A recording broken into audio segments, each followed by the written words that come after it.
Hello everyone, welcome to our MCQ session. Which of the following transaction is not recorded in the cash book? Bad debts recovered, prepaid expenses, trade discount allowed और freight paid for acquiring an asset. इसका correct answer होगा trade discount allowed. Reason being हमसे question में पूछा है कि cash book में इसमें हम क्या रिकॉर्ड नहीं करते. एंड अगर हम बात करें ट्रेड डिस्काउंट की तो ट्रेड डिस्काउंट सेल से लेस तो होता है, बट क्योंकि वो आप सारे कस्टमर्स को ट्रेड डिस्काउंट प्रोवाइड कर रहे हो तो ट्रेड डिस्काउंट के लिए कहीं अलग से कोई एंट्री आप पास नहीं करते हो. एंड ट्रेड डिस्काउंट की वजह से आपका कोई कैश इनफ्लो आउटफ्लो नहीं होता, इसलिए trade discount allowed cash book में रिकॉर्ड नहीं होगा.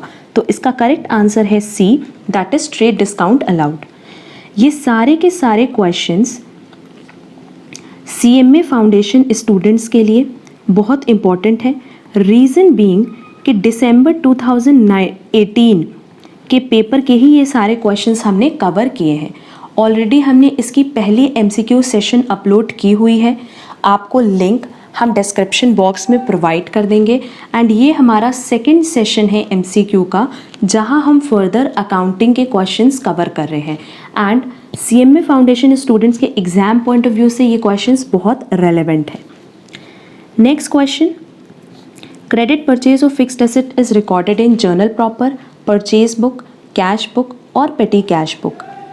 इसका करेक्ट आंसर है ए, जर्नल प्रॉपर. क्योंकि जब हम बात कर रहे हैं क्रेडिट परचेज की, वो भी फिक्स्ड एसेट, हम उधार पे खरीद रहे हैं, पर क्या खरीद रहे हैं? फिक्स्ड एसेट खरीद रहे हैं. तो उस केस में वो परचेज बुक में नहीं जा सकता. रीज़न बीइंग परचेज बुक में हम गुड्स परचेज जब करते हैं तो उसको रिकॉर्ड करते हैं ऑन क्रेडिट. कैश बुक में हम तब रिकॉर्ड करते हैं जब कोई ट्रांजैक्शन कैश में हुआ हो, चाहे वो गुड्स से रिलेटेड हो, चाहे वो असेट से रिलेटेड हो. एंड सेम फॉर पेटी कैश बुक. पेटी कैश बुक की बात करें तो इसमें हमारा छोटा मोटा एक्सपेंस जो होता है पर मंथ के बेसिस पे, उसके लिए हम पेटी कैश बुक बनाते हैं. तो जो भी हमारा क्रेडिट परचेज होगा अदर देन गुड्स, वो हम डालेंगे जर्नल प्रॉपर में. तो इसका करेक्ट आंसर होगा A, journal proper. Next, expenses paid but not accrued means capital expenses, outstanding expenses, prepaid expenses और cash. इसका करेक्ट आंसर है प्रीपेड एक्सपेंसेस.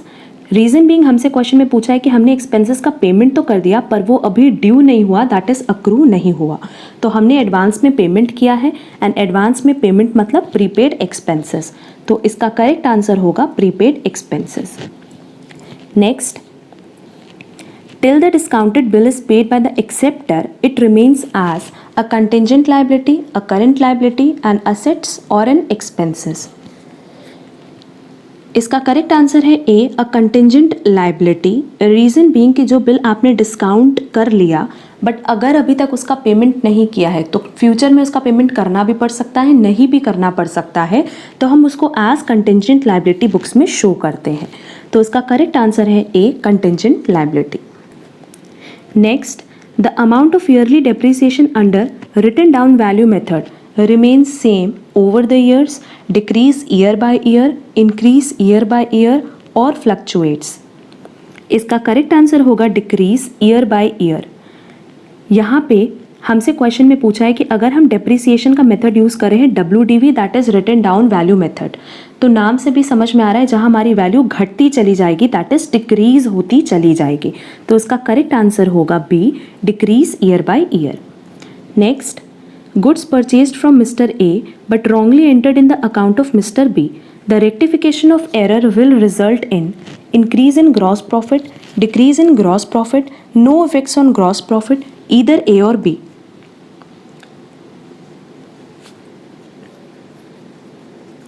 इसका करेक्ट आंसर होगा C, no effects on gross profit. Reason being आपने A से goods खरीदा है और उसको गलती से आपने ये दिखाया कि आपने बी से परचेज किया है, तो अल्टीमेटली आपका जो परचेज का अमाउंट है वो तो करेक्ट ही दिख रहा है. सिर्फ और सिर्फ ए की जगह वो परचेजेस आपने बी के लेजर में दिखाया, तो इस केस में क्या जीपी पे कोई असर पड़ेगा? नहीं. रीज़न बीइंग कि जब परचेज पे ही कोई असर नहीं पड़ा तो आपका GP that is gross profit भी इंटैक्ट रहेगा. तो इसका करेक्ट आंसर होगा C, no effects on gross profit. Next, when cash received for services rendered in the past, owner's equity increases, current asset increases, profit increases और none of the above. इसका correct answer होगा B, current asset increases.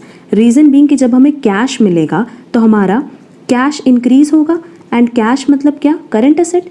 तो इसका correct answer हो जाएगा B, that is current asset increases.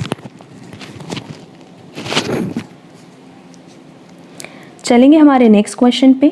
Stock in hand of the consignee is valued at market price और cost price whichever is less, at selling price, at cost price after inclusion of proportionate non recurring expenses, at consignment price.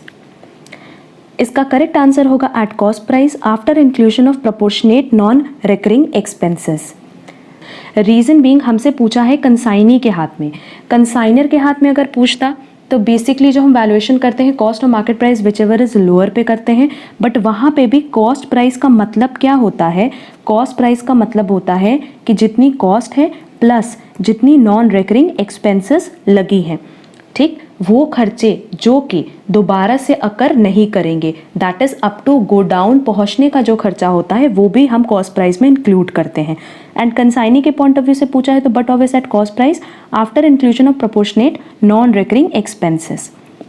तो इसका correct answer होगा सी, eight cost price, और उस cost price में सारे के सारे नॉन रिकरिंग एक्सपेंसेस भी इंक्लूड होंगे। Next, noting charges are paid by the drawee, the drawer, the payee, the acceptor. इसका करेक्ट आंसर होगा द ड्रॉवर, क्योंकि नोटिंग चार्जेस तब पे करना होता है जब आपका बिल डिसऑनर हो जाता है, एंड बिल डिसऑनर के टाइम जिसके पास बिल होगा वही तो नोटिंग चार्जेस पे करेगा। तो उस केस में क्योंकि ड्रॉवर के पास बिल होता है, ड्रॉवर अपनी पॉकेट से नोटिंग चार्जेस पे कर देगा एंड बाद में वो ड्रॉवी से रिकवर कर लेगा। तो इसका करेक्ट आंसर है the drawer, B. Next, the valuation procedure for stock is cost or net realizable value whichever is lower. The procedure follows as per historical cost concept, going concern concept, money measurement concept और conservatism concept. इसका correct answer है conservatism concept. Reason being conservatism concept ये बोलता है कि आपको जो भी फ्यूचर एक्सपेक्टेड लॉसेस है वो तो आप अपनी बुक्स में रिकॉर्ड करोगे, बट जो भी आपकी फ्यूचर इनकम है, फ्यूचर एक्सपेक्टेड इनकम, वो आप बुक्स में इग्नोर करोगे, एंड जिस पॉइंट ऑफ टाइम पे वो इनकम आप रिसीव करना तो आप बुक्स में उसको रिकॉर्ड कर लेना। यहाँ पे सेम हमसे यही चीज़ बोला है। लेट्स से कि अगर हमारे स्टॉक की वैल्यूएशन कॉस्ट प्राइस है 10, मार्केट प्राइस है 12, तो हमें यहाँ दिख रहा है कि 2 रुपीज़ का हमें प्रॉफिट होगा at the time of sale, इसलिए हम क्या करते हैं, कॉस्ट प्राइस पे रिकॉर्ड करते हैं। बट इफ़ इन केस हमारे स्टॉक की कॉस्ट प्राइस है 10 एंड उसकी मार्केट प्राइस हमें पता है कि फ्यूचर में हम उसको सेल करेंगे तो 8 ही रुपये मिलेगा, तो यहाँ हमें जो 2 रुपीज़ का लॉस दिख रहा है हम उसको अभी से बुक्स में रिकॉर्ड करके चलना शुरू करते हैं। इसलिए हम क्या किस बेसिस पे रिकॉर्ड करेंगे, 8 rupees that is market price. तो हमारा कॉन्सेप्ट यही है, कॉस्ट प्राइस और market price whichever is lower, and ये किस वजह से है, due to conservatism concept. Conservatism concept आपको हमारे यूट्यूब चैनल पे एक डिटेल डिस्कशन में मिल जाएगा। तो इसका आंसर यहाँ होगा D, conservatism concept. Next MCQ session हम बहुत जल्दी अपलोड करेंगे। आज के लिए बस इतना ही। Thank you so much.